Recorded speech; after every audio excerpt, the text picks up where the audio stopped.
What's up, everyone? It's Cannan back with another video. This time we're going back to RWBY Alternate Realities. What if Yang was a Saiyan? But first, before we really get into what the video is about, I want to once again take a few moments to talk about the recent growth of the channel. I probably should have waited until me and Jess done a video together, but I'll get on that in a little bit. But very overwhelming. Feeling very blessed. There has been many times where I've dreamed of us putting out a video and waking up the following day and it blow up. And that's exactly what happened. And the fact that it was a Silent Hill video kind of made it even more poetic because of how much I love Silent Hill. So to all the new subscribers, thank you all so much for deciding to support mine and Jess's channel. You've helped us get closer to our first major goal, which is 1,000 subscribers. We're now less than 400 away. And as of right now, I think we've grown to a little over 630 subscribers. We were at 546 before that video went up, literally meaning that we've almost went up 100 subscribers in less than a week, because I think the Silent Hill video came out either 5 or 6 days ago. So that is crazy. Like, I literally almost cried at work because I just was so happy. I was so excited. So for the ones who subscribe because of that video, this channel does focus a lot on horror stuff because I love horror. It's one of my all-time favorite genres. But another side of things that me and Jess cover is the Rooster Teeth show RWBY. We react to it, we discuss it, we do discussion videos, we do theory videos, and then of course there's this one where I pretty much combine two of my favorite shows, Dragon Ball and RWBY, into a what if scenario. So me and Jess do kind of consider ourselves RWBY tubers in a way, in that we cover RWBY, but we're more than just a RWBY channel. We do a lot more things. We do Let's Plays every now and then, even though it's been a long while since she's done it because we just don't have the room for it. Jess does cosplay stuff. We do unboxings. We just do all kinds of stuff here. So we are glad to have you all for the ride, and to future subscribers, we're glad to have you. And of course, the ones who were there from the beginning, thank you very much. So, what if Yang was a Saiyan? I believe this is part 10. If you've not seen the other parts, we do have a playlist for it. So usually these videos come out on Fridays, but with the kind of week that the channel had last week, I postponed this one because I kind of wanted just to focus on horror game stuff for that week. So this is going up on a Wednesday. It's also because I have to work a double shift Thursday at work, so I was worried by the time I got home Thursday night that I would be too tired to actually sit down and keep up with my own plot. So that's why I decided to do it for Wednesday. Friday will be another Let's Play, I believe. And depending if it works, I did get a hold of a capture card for a PlayStation 3. So hopefully some PlayStation 3 stuff. I definitely want to play Silent Hill 2 and 3. Sadly, it'll be the inferior HD collection versions, but as far as I know, they don't really make a way. They don't really make a capture card for a PlayStation 2. If they do, I've never heard of it. So yeah, it'll sadly have to be those. Plus, the PlayStation 2 versions of Silent Hill 2 and 3 are insanely expensive. But it also allows, I think, PS1 games as well, because you can play PS1 games on a PS3. So we gotta see if it works.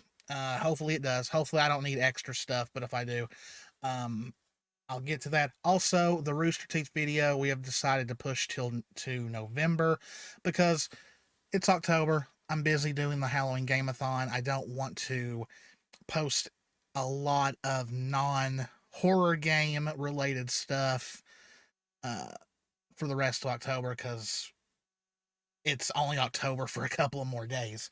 Um,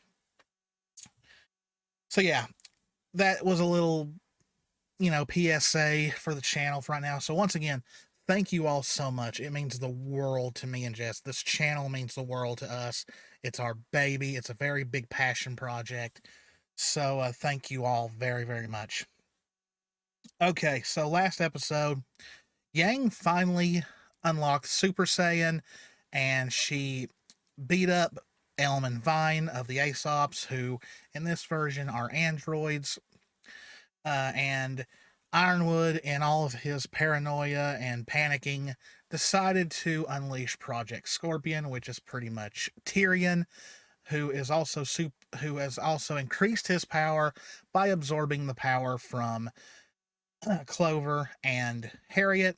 But Ruby and all the others were able to not only capture Watts, but they also captured Marrow, one of the Aesops, and now Tyrion is on his way to finally fight Yang while they remain blissfully unaware of his arrival because they've got a lot going on right now. So we all know timing in shonen anime is very questionable. We all know the whole 5 minutes on Planet Namek thing going on. So let's pretend they actually have a good few minutes for all this to happen while Tyrion is literally on his way. So after everyone is done welcoming Yang back from her victory, Marrow wakes up. And at first, he's surprised he's still alive, to tell you the truth, but he's surprised that he was also captured. Now, Ruby and them are wondering what they need to do with him, but Marrow goes ahead and pleads his case. He says, he became an Aesop because he wanted to make things better for the Faunus. He didn't plan for all this to happen. Iron would trick them. He experimented on them against their will. He was never happy about this. And this whole time, they want to believe him, but they're not sure. And so, of course, Robin, having her semblance, and she is pretty much a living lie detector, uses her semblance on Marrow and discovers that, yes, he is telling the truth. So, being the trusting people that they are, they let him out. So Marrow has officially joined the group, just like he does in the original show.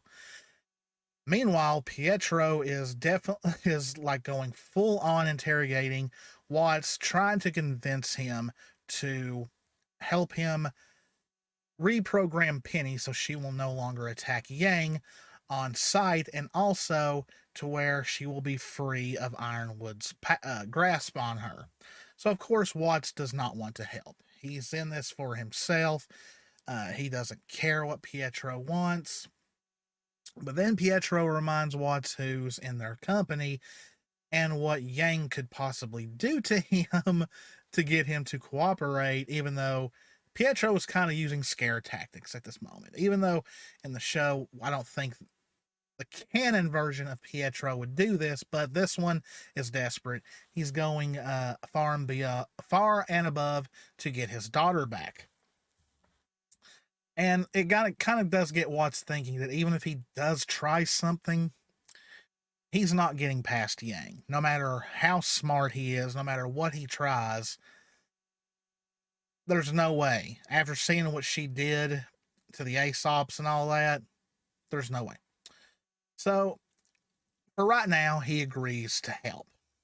So, him and Pietro start working on a way to pretty much get rid of the program that Watts himself had put into Penny. Now, I'm not very smart on technical stuff and stuff like this, but let's just pretend that it is something that he can work on far away from Penny. He doesn't have to actually put like something in her to erase it. So they get to work. Yang takes the time to rest because she did use a good bit of energy during her fight, plus the transformation being new to her. She plans to go back into the gravity chamber to get better used to it, but then she feels an energy signature that is coming their way. So Yang has a feeling that this energy signature is after her. So she decides she's going to go meet it head on, and whatever the others are going to do, they need to get on it because she can feel how strong he is, and she just doesn't know if this battle will end as conclusively as the other one. So she hurries off while Ruby and the others make their plan, and pretty much they decide that with pretty much all the Aesops incapacitated, even though they still don't know the fate of Clover and Harriet, they're guessing that since they didn't come after them, they're elsewhere. They decide that this is probably the best time to finally take down Ironwood. He is vulnerable at this point. Um, and right at that time, Robin gets a radio transmission from Winter. So, yes, in this version, Winter has been working with the Happy Huntresses, and the last battle that Winter's rebellion tried to take on Ironwood, they lost horribly because of the Aesops. They retreated to gather their strengths to regroup, and now they've finally come back. And Robin fills her in on what's going on. Your sister's here, blah, blah, blah. And Ironwood is now vulnerable. We're planning on attacking. And Winter agrees to help them. And so once they've got all their bearings taken care of and got a plan going, Ruby and the others set out to finally dethrone Ironwood and finally, hopefully, free Atlas from this military takeover. Meanwhile, on the Tundra, Yang finds a good spot where no one else is around, to where they can pretty much fight. She can pretty much fight whoever this is without any interruptions, and she just waits as they get closer and closer. Finally, Tyrion arrives. He lands. And pretty much he already starts taunting her. So you're the pretty little head that I'm supposed to bring back to the general. Yang doesn't really give him any satisfaction of really retorting back to him in a cocky way or anything. She just like, well, I'm sure that's what he wants, but I'm having kind of fun making sure the general doesn't get what he wants. But, Tyrion being Tyrion, he's like, oh, well, I think you'll find with me that I'm a lot stronger than the androids, and I tend to not really follow orders. So, how about I just cut you up and just leave you for the birds to eat? And then when I'm done with you, the general's next. So, yes, Tyrion is already planning on turning on Ironwood. But Yang just rolls her eyes, grits her teeth, because she's still not fully used to it, to where she can do it instantly, like you see in Dragon Ball. But she grits her teeth. She starts powering up. Her eyes go from lilac to green. Her hair spikes before turning, and then in one loud scream, her hair changes gold, unleashing the power of Super Saiyan. And she says, "Well, so far you've shown you're nothing but talk. Let's see how you fight." Which he just giggles. He powers up himself, and they begin fighting. Now Tyrion is really fast. We know how fast he was in the show. Well, let's kind of crank that up a notch. But Yang is fast as well. I mean, come on, she's a Super Saiyan. She's gonna be able to keep up with him pretty well. And this is the kind of fight to where, it's like in the show when they clash, a shockwave goes out. So it's all boom, boom, boom, boom.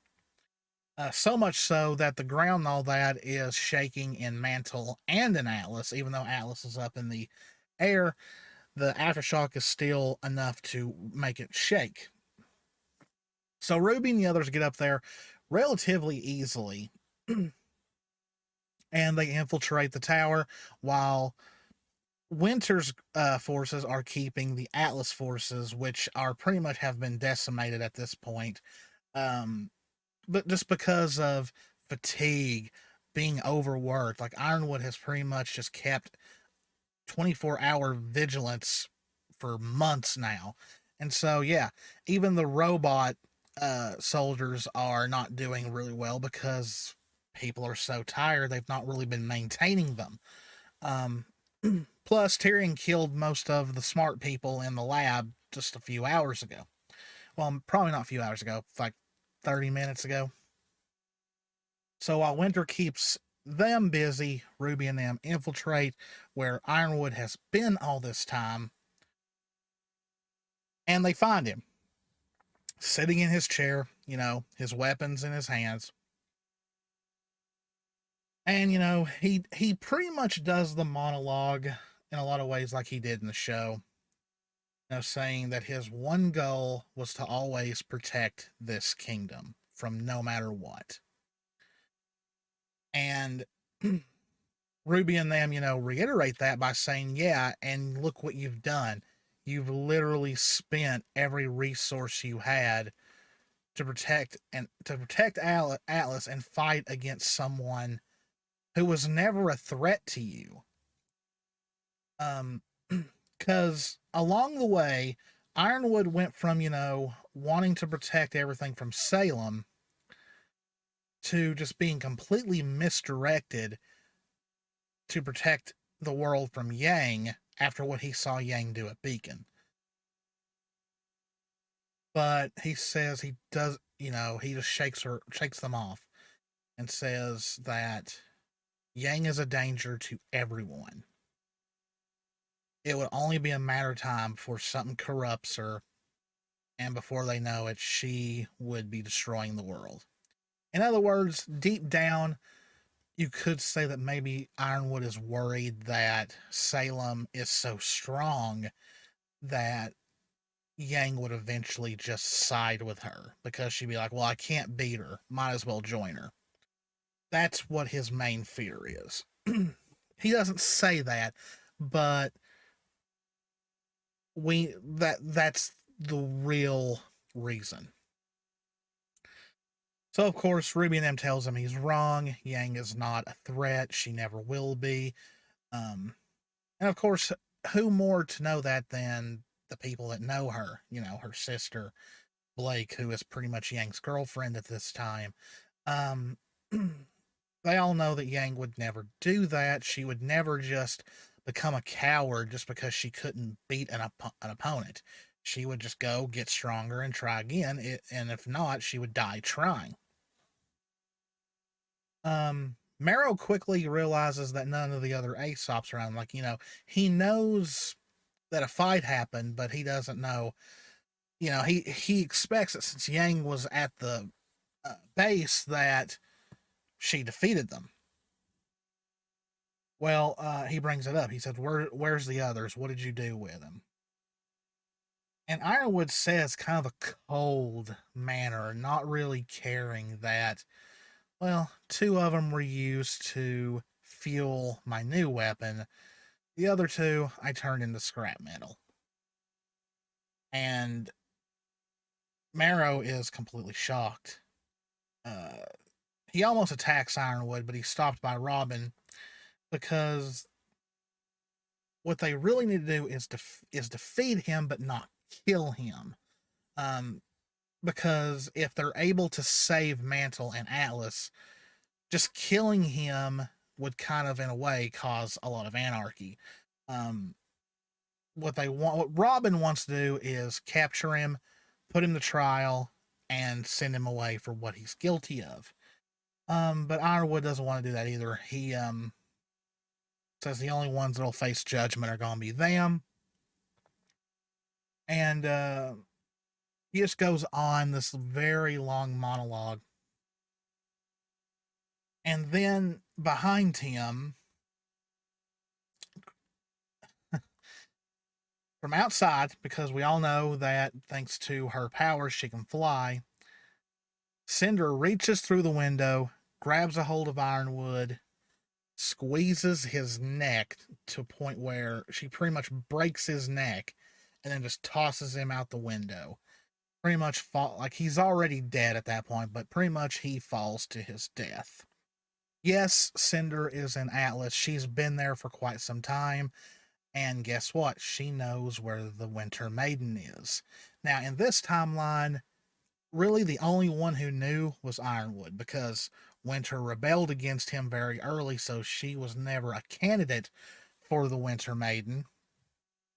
And he saw Penny as literally as just a weapon, so she's never been near the Winter Maiden.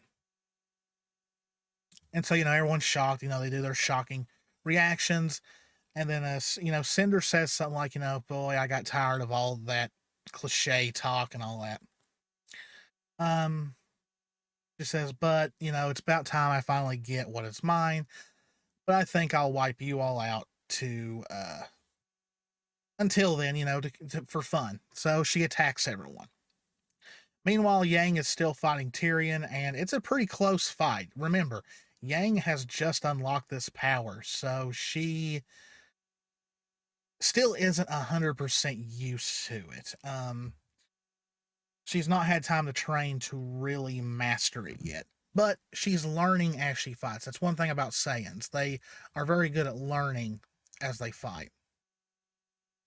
Now, even though I said in the last episode Tyrion is kind of the Cell of this story, he's not as strong as Cell, of course. Even though Yang is a prodigy, I don't want her to turn Super Saiyan 2 just yet. So Super Saiyan 1 is definitely enough power to fell Tyrion. It's just that she's learning as she fights. She's still coping with it. But during the fight, Yang notices the explosion from where Ironwood was, and she quickly fears for RWBY. But Tyrion will not let up. And this whole entire fight, Yang's like, just stop this. This fight's pointless. Like there's no real conclusion to this that is good. And of course, Tyrion doesn't care. He's a serial killer. He just wants to kill her because he finds it fun. As the fight's going on, Yang realizes more and more that this is one of those times. This is one of those moments where she's going to have to do what she has to do to go save her friends. And so they fight for a bit more, and it's just continuous punches and kicks and blocks, and Tyrion trying to stab her with his tail because he still has that. He still has his poison. But Yang says, okay, sadly, this is enough. So Yang finally gets serious. And first thing she does is when he tries to stab her, she grabs his tail and completely rips it off. Which, of course, he reacts the same way he did in the show towards RWBY when she cut his tail, you bitch, and stuff like that. That distracts him enough to where Yang just starts wailing on him. Punch, punch, kick, kick. Now she's finally gotten under his skin. Cutting his tail off, it really kind of, killed his cool. And so he starts attacking her with blasts, which Yang just slaps away and all that, because now that she's finally getting in tune with that power, she's realizing just how much stronger she really is. And Tyrion, says, that's it.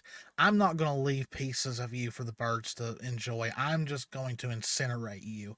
So he starts charging up his strongest attack, which I'm going to say is purple in color because of his semblance and all that. His eyes still glow and all that.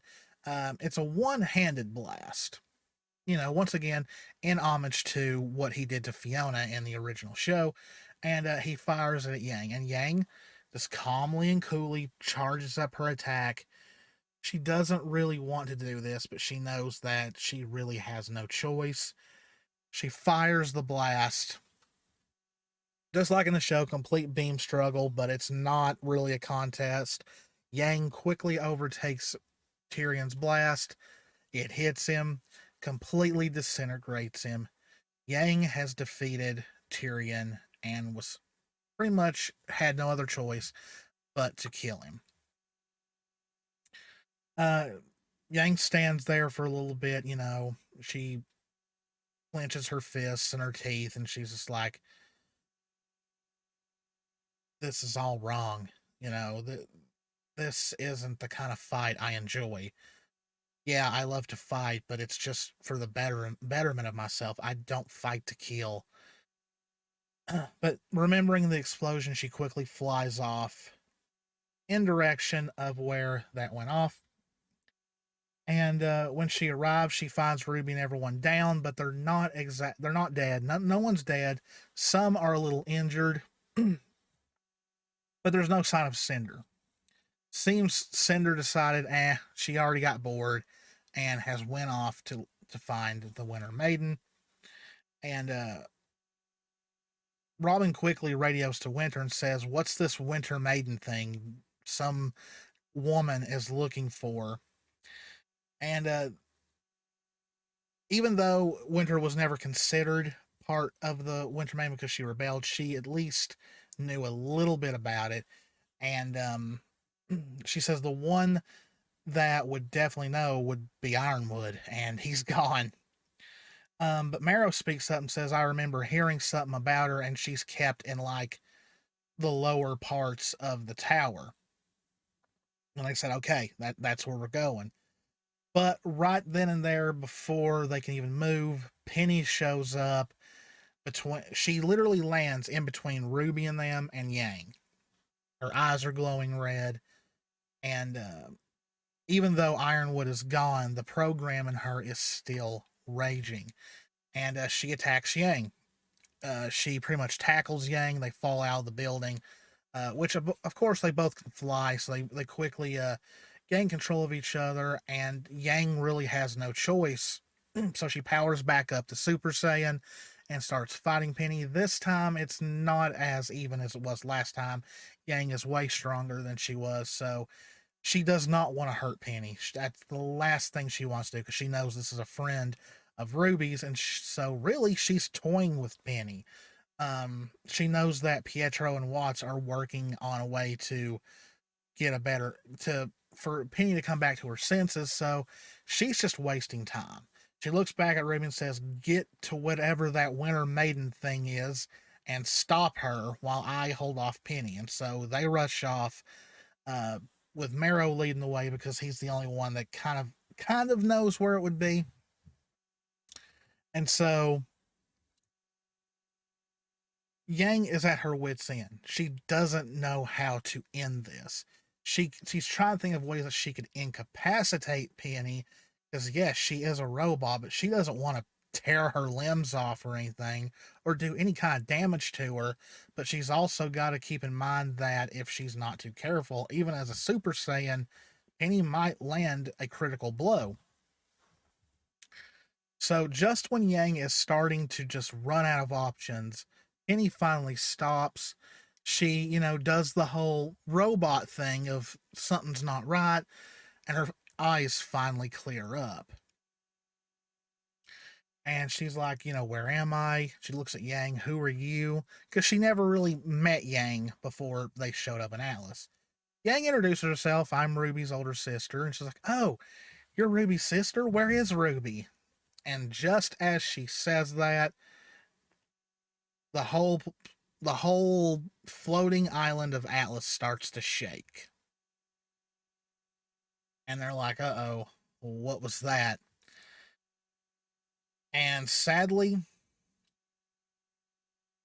even though she doesn't show herself yet, what Yang doesn't know is that Cinder succeeded in getting the Winter Maiden powers. She now has the power of 3 maidens inside of her, and things just got a lot more complicated. Yang looks at Penny and says, "I don't know what that was, but we need to find Ruby and the others and get them out of there because things just got a whole lot worse." And that's where we're going to end. The Atlas arc is coming to an end very, very soon. I'm at a crossroads because I really don't. I'm stuck between 2 places. Either once we get to the end of Volume 8, either put the series on hiatus and wait till Volume 9 happens and see what I can do with that, or I can just go on my own original story from there, which I kind of already got a basic idea of, so I might just do that. Um, I haven't said anything to her yet, but I might ask Jess to maybe make a whole new design for Yang, since we don't know what they're going to look like yet in Vacuo. But we'll see. We'll see.